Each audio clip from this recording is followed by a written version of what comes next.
5 traits of an alpha male. And the first one, obviously, is to spit on your camera. The second one is, shut up. Shut the hell up. I know there's going to be a bunch of people being like, I actually thought I'd Adam through in everything, that there's no such thing as an alpha male. And it's very obvious that you're not one, are you? And also, can you just shut the hell up? Like, dude, the only reason you think that is because you've never walked outside of your bedroom. It's so obvious when you go into any work environment ever that there's going to be like a couple of dudes there that are just being like, hey, Karen, you want to go on a date tonight? Yes, I do. And it's mostly because your hair's slicked back. And there's also these other 5 traits as well. And we're going to go through them because I truly do think, if you want another word for it, whatever, fine. Like, let's just talk about ultimate leadership. These are the traits that you want to be cultivating, let's say. Grooming them. Like, hey, child. Like the alpha pedo.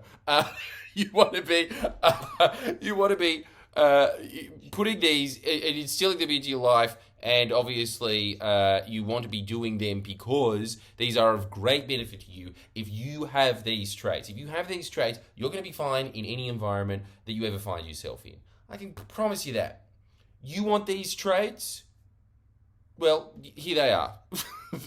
The first one is alphas and leaders think about win-win scenarios. Most people, I think, in life look at life as a win-lose game. And most people think of an alpha as the guy at their school being like, hey, dingus, nice haircut, dork, and then just putting their cigarette butt out in their eyeball. And that is pretty alpha, I've got to say. But also, I think that another way of looking at it is, and I will never forget this, except for the day of the documentary, which has escaped me. I talk about it on the Self-Help channel all the time because it was just so insightful, which was that the alpha male that got his way to the top by beating the shit out of all the other guys, what happened? He was there for like 6 months, and then someone else beat the shit out of him. The guy that was there for years, and I'm talking up until like he was a grey old chimp, and expanded the chimp tribe from 50, which is the normal amount that they have, to 150, and created a little chimp empire, pushed the other chimpanzees to the brink, started engulfing them, made them little chimp slaves. The way that he was able to do that, what a king, right? It was the real life Caesar. The reason that he was able to do that, come see my show, by the way, Melbourne and all the other ones, yada, yada, yada. Yeah, well, look, links at the bottom. I think there's ones in Tasmania as well. He was able to do that because he thought of win-win scenarios. This is how the average person thinks, which is that they have the empathy to understand, I think about myself 99% of the time, so I'm sure the other people think about themselves 99% of the time. If you're able to break through that and say, all right, let's do some things that are beneficial for both of us together, yeah? And then we can reap on rewards the things that we couldn't do alone. Tell you what leadership really is to me. Leadership is, hey, this boulder needs to be moved. Can you help me do it? Because you're better at strategizing things. You're smarter than I am. So how about you just write down coordinates to build a lever? And you're extremely strong. You start pushing it. Then you sit back and do nothing. No, I think that the leader is the person that is actually the one that is able to recognize the talents of the other people and utilize them to their best ability, to push and instill into them what they are naturally excelling at. And a leader, I think, is also somebody that recognizes that in themselves. Really, they're just a talent scout. That's what I think. So obviously, when you're looking at a win-win scenario, that is the way that you're supposed to look at the world. And also just understand that if it isn't a win-win scenario, if it is a win-lose scenario, or even worse than that, a lose-lose scenario, but most of the time, most people are looking at a win-lose scenario. If that happens, at some point, the other person, no matter how stupid they are, they're going to figure out, I'm getting gypped here. And then, as a result of just thinking like, no, this sucks for me personally, they are going to start wanting revenge. Or at the very least, they'll move away because you can no longer put chains around people's necks and force them to work out on fields, which I think is a huge tragedy. But here we are in this modern world. And so you got to deal with the circumstances, baby, which is that you can't do that. The only thing that you can do is what good politicians do, which is to say, no, you want your guns banned and you want your guns protected. I'm going to protect them in the rural area and I'm going to ban them in the cities. That is what they do. They think of like, okay, you want something out of this, you want something out of this, you both want to elevate in life. How do we both elevate in life? That's what you should be looking for. That's what true alpha males do. That is proven in that chimpanzee colony. And we're not so different, I can assure you. Or scientists can. They told me that, and now I'm just regurgitating what everyone knows. The second one is that this is something that I think is really, really obvious, especially when you're in a workplace environment. They do not get involved in day-to-day drama. You can't. It's too mentally taxing.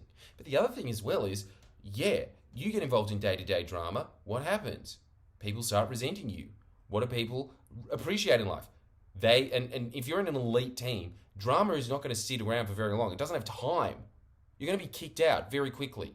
If you cause upset, this is how you fix it. Yeah? So the thing is that the people that people really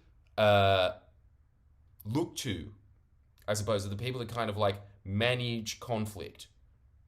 Not that I can really talk, I kind of just hide from it. But the thing is, that's the whole thing. At the very least, you're trying to avoid drama. Some people go out of their way to try and make drama. They try to antagonize other people. They try to, pick fights. All that kind of stuff. Try to argue their way into things. Arrogance, that kind of thing. Those people never last long anywhere. The people that do well in a society always are the people that are able to smooth things over. It's just basic emotional intelligence. It is the person that is able to say at the end of the day, and this I think is another trait that true leaders have, which is, I don't care that you didn't get the result. What I care about is that you didn't try. You didn't do it to your best ability. I know that you're capable of more. That's what a true leader is looking at. They're always looking at, let's just get the best out of this person. First off, they recognize what they're good at. The second thing is, come on, let's squeeze all the juice that we can out of you. That's a alpha male trait. Come on, let's it doesn't matter. You didn't get the result, whatever. That's fine. We're not looking for a result because we are more interested in the long-term trajectory. We are more interested in we're going in the right way. This is why, same thing as investing in index funds or something like that, yeah? Instead of just looking for these big gains and this big win, realizing that no, life isn't this kind of big win. It's just you put someone on the path of something that they're naturally going to be good at. In 10 years, they're going to really excel at it. And it's just going to be habitual for them to be really good at it. And the leader, the alpha male is just yeah, you're good at that. Do that. And I want you to do it to the best of your ability all the time. The trait is that they don't look for approval, they give approval. There are so few people in life that are. And there's so many people out in the world that are constantly just looking for approval. I think it is just a Freudian thing of just did I do good, mummy? Did I do good? Tell me I'm good. Tell me I'm special. And so they're looking for that their whole life. They're looking for reassurance. They're looking for motivation. They're looking for somebody to just pat them on the head and be like, you did good, you know. That is what most people are looking for. And leaders understand, okay, well, that's what I'm going to give them then. And also, they just give it to them because it's just it makes life easier for other people. I think that this is the other thing that people really don't understand about, the idea of what a leader is or an alpha male or whatever you want to call it. They're actually just quite empathetic people. They understand, okay, this person has wills and wants, and so let's just try and get it out of them. That's all they're trying to do. I think that's what a really good leader is trying to do. You want to get to some place in life, okay, we'll get you to that place in life, and in the meantime, we're all going to lift this boulder together that is going to make us all win and succeed by recognizing the talents that we have. So, one of the main ones that they're always looking for is to make sure that anybody that is always going to have that kind of idea of I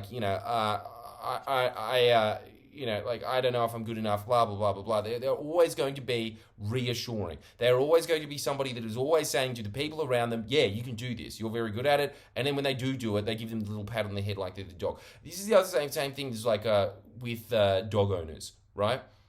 A lot of the time, you'll notice this.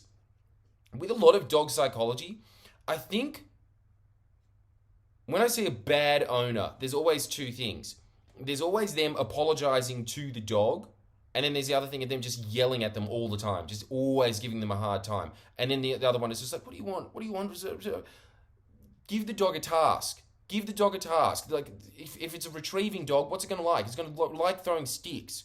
So you're always just trying to move it to those instances of being like, hey, you want to go out to the park? You want to go out and get some sticks? I'm because they feel that you're excited as well. So they start moving with you. You understand? So that's what you're trying to get there. You just a lot of the time, a lot of the things that can be fixed in life can be fixed with just reassurance and approval. And I think that, good leaders understand that. The second one is, the fourth one. God, time flies, doesn't it? They're clear. Leaders are clear.